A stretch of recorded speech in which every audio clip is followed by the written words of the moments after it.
Hi, my name is Julia Cato, and today I'll be presenting on my Week 7 assignment for EDU635, a trend in online higher education. The trend I chose to talk about in my presentation today is artificial intelligence in education.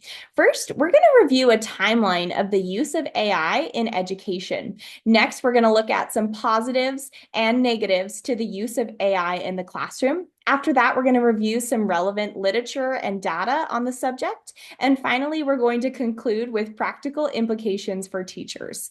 Let's start off with a summary of findings by viewing this timeline of the use of artificial intelligence in the classroom. The term artificial intelligence is coined by John McCarthy in 1955, but it was first used in education with the development of the program Plato, which stands for Programmed Logic for Automatic Teaching Operations. This was the first of the intelligent tutoring systems, or the ITS, which was further developed in the 1970s with the invention of the personal computer, and further developed in the 1990s with the evolution of the World Wide Web. There have been many developments in the 21st century, but one of the most notable recently was the invention of the intelligent models, such as generative pre-trained transformers, or the GPT model. The most popular of this model was ChatGPT, which was released by OpenAI in 2022 and had 10 million users within just a few months of launching. With the use of AI in the classrooms, there have been many positive and negative conclusions to the result of this use in the classroom. We're going to view a couple of them here.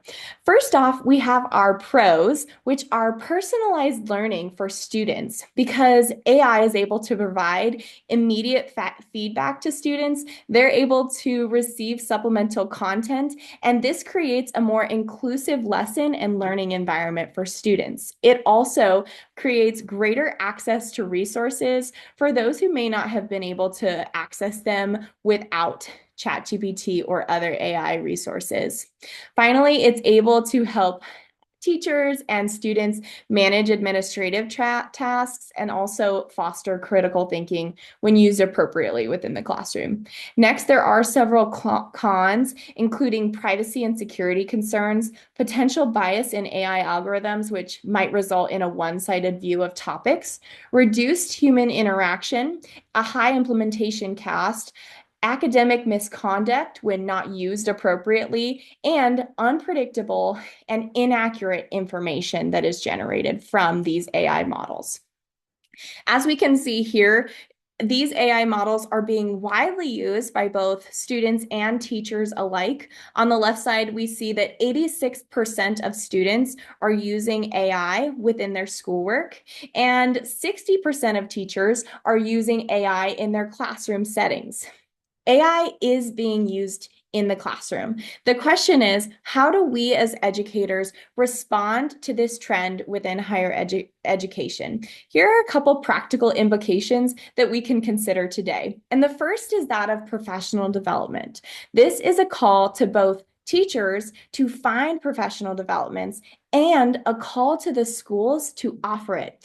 All higher education should offer these professional development to their teachers so that teachers can be informed about what these AI models are, what they can do, and how we can coach our students to use them appropriately.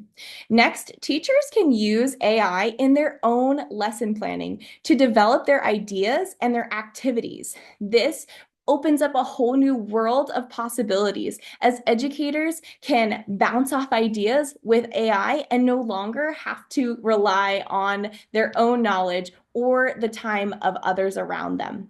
Next, we need to have the implication of rules and procedures within the classroom. It is still so important, just like any other procedure that we might have in a classroom, that we have explicit instructions for students for the use of AI in the classroom. This includes when they can use it and when they cannot, and for what they can use it and for what they cannot. Students need to understand when it's appropriate to use AI and how they can use AI as a tool to help them succeed and not as a crutch to help them not learn things.